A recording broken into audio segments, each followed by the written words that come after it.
39. 제사장의 예복과 성막의 완성. 제사장들이 입을 예복 만드네. 에봇을 만든 것과 같은 솜씨로 가슴바지에 12가지 보석 박아 정교하고 거룩하게 만드네. 대제사장과 제사장의 의복을 만들다. 39장 1절에서 31절. 자, 이제 마지막으로 성막에서 제사 사역에 봉사할 대제사장과 제사장의 예복을 만들도록 하시오. 이건 역시 하나님이 일러주신 대로 만들어야 합니다. 모두 조금만 더 힘을 내도록 하시오. 모세는 브살렐과 오홀리압에게 다시금 지시했다. 제사장 예복은 대제사장과 제사장들이 지극히 거룩하신 하나님을 섬기는 직무에 어울리는 거룩한 옷이다. 그래서 제사장의 의복 제작은 성막의 기물이나 용품 제작 못지않게 세심한 주의와 정교한 솜씨가 요구되었다. 모세의 지시를 받은 브살렐과 오홀리압은 솜씨 좋은 성막 기술자들을 지도하고 감독하여 제사장의 예복을 만들기 시작했다. 그들이 만들어야 할 대제사장 아론의 의복은 7가지 장식으로 구성되었다. 1. 에봇, 2. 흉패, 3. 겉옷, 4. 속옷, 5. 관, 6. 띠, 7. 성패. 이처럼 대제사장의 의복은 하나님의 위엄과 영광과 거룩함을 대변해야 했으므로 아주 정교하고 아름답게 만들어졌다. 대제사장 아론과는 달리 아론의 네 아들을 위해 만들어야 할 일반 제사장의 의복은 단순히 3가지의 장식으로 구성되었다. 1. 속옷, 2. 띠, 3. 관. 그들은 먼저 에봇부터 만들었다. 1. 에봇. 에봇은 조끼처럼 팔 부분이 없으며 앞치마처럼 무릎까지 내려오는 옷이다. 가슴에 붙이는 가슴바지 곧 흉패 바로 밑에 입었다. 에봇의 어깨끈 위에 박힌 2개의 보석에는 이스라엘 12지파를 상징하는 12아들의 이름이 그들의 나이 순서대로 적혀 있었다. 보석 하나에 6명, 또 다른 보석 하나에 6명의 이름이 적혀 있었다. 이것은 대제사장이 이스라엘 12지파의 백성들을 대표하여 하나님께 나아간다는 상징적인 의미를 지녔다. 그들은 주께서 모세에게 이르신 그대로 에봇을 만들었다. 2. 흉패. 에봇 다음으로 흉패를 만들었다. 흉패는 일종의 가슴바지다. 성막 기술자들은 대제사장이 에봇 위 가슴 부위에 매도록 네모반 듯한 장방형 패를 만들었다. 흉패의 네 모퉁이는 고리로 에봇에 견고하게 부착시켰다. 위쪽의 2 고리는 어깨끈의 양고리에 사슬로 맸고 아래쪽의 2 고리는 에봇의 띠 위편에 달린 사슬로 맸다. 또 흉패 주머니를 만들어서 그 안에 하나님의 뜻을 묻는 일종의 제비 뽑기 도구인 우림과 둠밈을 넣었다. 흉패 주머니 바깥쪽에는 가로 3줄과 세로 4줄로 모두 12개의 보석을 물렸다. 그 12개의 보석 위에 이스라엘 12지파의 이름을 나이 순서대로 하나씩 새겨 넣었다. 첫째 줄에는 홍옥수와 황옥과 취옥을 끼워 박고 르우벤, 시므온, 레위의 이름을 새겨 넣었다. 둘째 줄에는 홍옥과 청옥과 백수정을 끼워 박고 유다, 단, 납달리의 이름을 새겨 넣었다. 셋째 줄에는 풍신자석과 마노와 자소정을 끼워 박고 갓, 아셀, 이사갈의 이름을 새겨 넣었다. 그리고 넷째 줄에는 감람석과 줄마노와 벽옥을 끼워 넣고 스불론, 요셉, 베냐민의 이름을 새겨 넣었다. 이 같은 흉패는 대제사장이 하나님 앞에서 이스라엘 온 백성의 중보 사역을 수행함을 나타낸다. 또한 하나님이 언약 백성 이스라엘 12지파를 잊지 않고 항상 기억하고 돌보신다는 것을 뜻한다. 브살렐과 오홀리압은 주께서 모세에게 지시하신 그대로 이 같은 흉패를 만들었다. 3. 겉옷. 흉패 다음으로 겉옷을 만들었다. 겉옷은 에봇 안쪽에 받쳐 입는 옷으로 무릎 아래까지 내려오는 긴 옷이다. 성막 기술자들은 청색 옷감으로 겉옷을 만들었다. 옷감 한가운데에 머리를 집어넣을 수 있도록 구멍을 냈고 그 구멍 가장자리를 갑옷기처럼 누벼서 찢어지지 않게끔 했다. 또 청색실, 자주색실, 홍색실을 엮어 석류 모양으로 술을 만들어 그 겉옷 가장자리에 돌아가며 달았다. 또 금방울을 만들어 석류 모양의 술 사이사이에 달았다. 금방울과 석류술을 금방울 하나, 석류술 하나, 금방울 하나, 석류술 하나 방식으로 겉옷 가장자리를 교대로 빙 돌아가며 달았다. 대제사장의 예복에 금방울을 매단 까닭은 이러하다. 대제사장이 성소 안에서 몸을 움직일 때마다 옷에 매달린 금방울에서 소리가 울리게 함으로써 경건하고 신중한 자세로 실수 없이 제사를 집전하도록 항상 경성시켜주기 위해서다. 또 성소 바깥의 사람들은 성소 안에서 울리는 금방울 소리를 통해 대제사장의 움직임을 확인할 수 있었다. 브살렐과 오홀리압은 주께서 모세에게 지시하신 그대로 이 같은 겉옷을 만들었다. 4. 속옷. 겉옷 다음으로 속옷을 만들었다.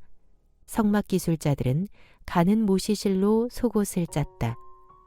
속옷은 겉옷 아래 받쳐 입는 흰 세마포 옷이다. 5. 관. 또 성막 기술자들은 가는 모시실로 관을 만들었다. 관은 대제사장이 머리에 쓰는 터번 모양의 흰 세마포 모자다. 6. 띠. 이어서 성막 기술자들은 술을 놓아 허리띠를 만들었다. 허리띠는 말 그대로 허리에 두르는 끈으로써 옷이 내려오거나 흐트러지지 않도록 고정하는 역할을 했다. 7. 성패. 허리띠에 이어 성막 기술자들은 순금으로 성패를 만들었다. 성패는 대제사장이 쓰는 관 전면에 부착된 순금패다. 그들은 하나님이 모세에게 일러주신 식양대로 성패 위에다 여호와께 성결이라는 글귀를 새겨 넣었다. 그런 다음 이 성패를 청색실로 꼰줄에 묶어 관 앞면에 붙였다. 이처럼 여호와께 성결이라는 글귀가 새겨진 성패를 관에 붙여 대제사장 아론의 이마에 있게 한 것은 대제사장이 여호와께 성결한 자로 구별되었다는 것을 의미한다. 동시에 대제사장이 드리는 모든 제물이 여호와 앞에 성결하게 되어 여호와께서 기쁘게 받으시기에 합당한 제물이라는 사실을 의미한다. 이렇게 브살렐과 오홀리압은 주께서 모세에게 일러주신 대로 성패를 만들었다.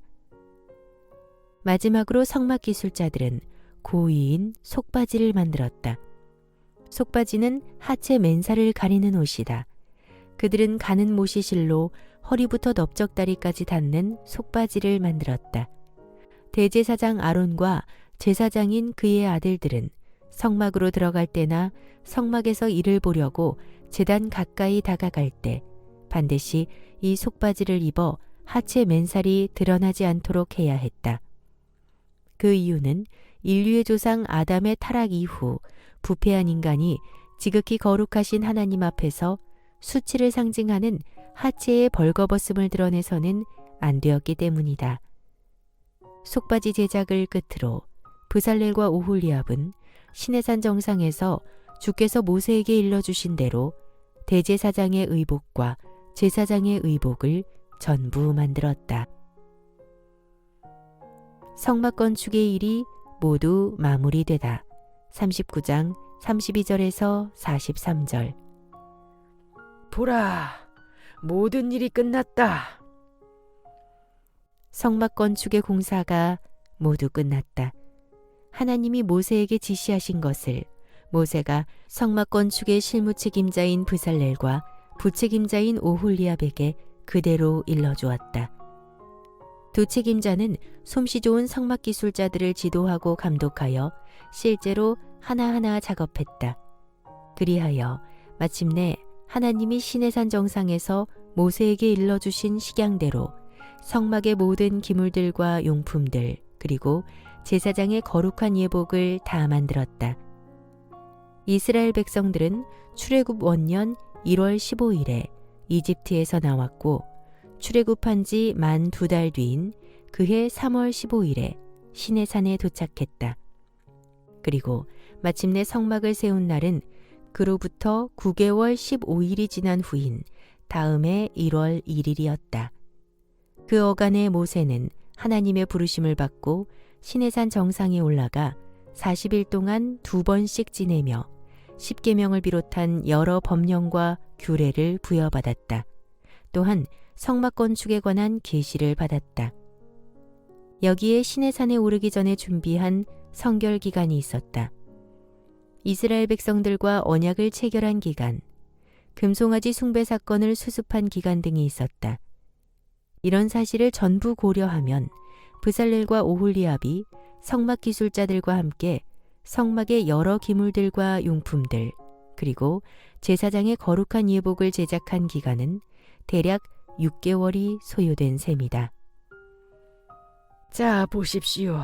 저희에게 일러주신 대로 성막의 기물들과 용품들과 제사장의 거룩한 예복을 전부 만들었습니다. 이제 저희가 제작한 모든 것들을 살펴보시기 바랍니다.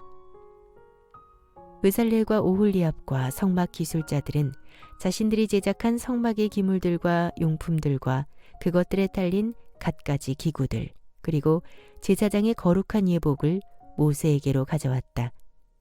그들이 6개월 동안 힘써 제작한 성막의 기물들과 용품들과 그것들에 딸린 갖가지 기구들은 이러하다. 우선 성막과 성막 안 성소에 있는 성물이다. 갈고리, 널판, 가로대, 기둥, 기둥 밑받침, 붉은 물을 들인 순양 가죽으로 만든 덮개, 오소리 가죽으로 만든 덮개, 법궤, 법궤를 덮는 뚜껑인 속죄판, 법궤를 가리는 휘장, 채, 진설병상과 그것에 딸린 기구들과 제사에 쓸 빵, 순금 등잔대와 거기에 올려놓는 등잔과 등잔대에 딸린 기구들과 등잔기름, 금으로 만든 분향단, 성별하기 위해 머리에 붓고 기물에 바르는 거룩한 기름, 좋은 향내를 풍기는 향, 성막문에 들이우는 휘장이다. 이제는 성막 밖들에 있는 성물들이다. 번제단, 놋그물망, 채와 번제단에 딸린 갖가지 기구들, 놋 물두멍, 놋 받침대, 울타리에 들이우는 휘장과 기둥, 그 밑받침과 울타리 정문에 들이우는 휘장, 휘장을 치는 데 사용할 줄과 말뚝, 이 밖에도 성막에서 쓸 모든 기구들이다.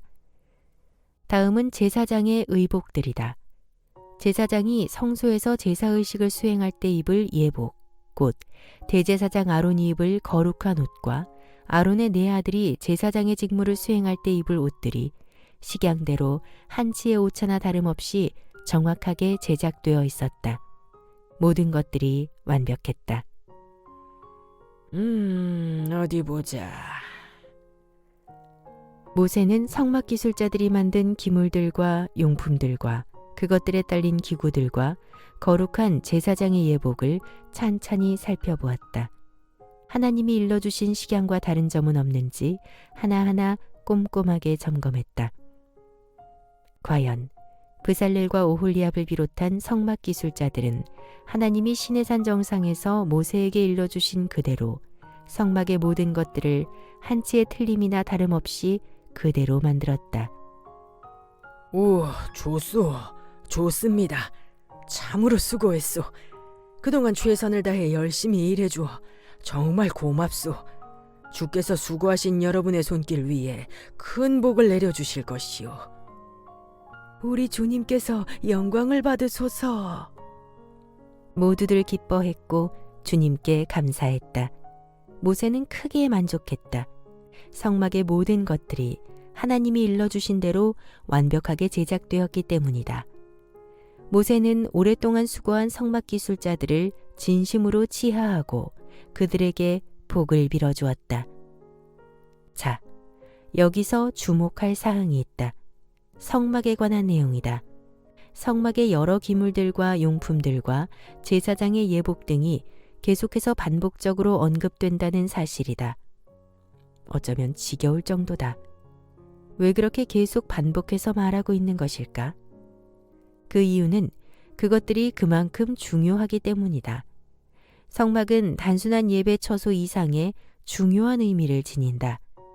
성막에 관한 반복적인 묘사가 지루하게 느껴질 수도 있지만 놀랍게도 그 속에는 인류가 하나님께 나아가 구원을 얻는 생명의 진리가 포함되어 있다. 이 같은 구원 계획을 세우신 위대한 건축가 하나님은 마치 빛나는 보석처럼 성막의 요소요소에 놀라운 구원의 비밀을 숨겨 놓으셨다. 그래서 성막은 후일 신약 성경의 제자들에게 깊은 영적 교훈을 제공해 주었다. 요컨대 성막을 통해 꾸준히 암시되는 것은 장차 오실 메시아와 그의 교회에 대한 영적 비유다. 구약시대의 성막은 메시아와 교회에 대한 그림자로서 오늘날 참된 실체에게로 인도하는 가이드 역할을 한다. 그래서 거듭거듭 반복된 것이다.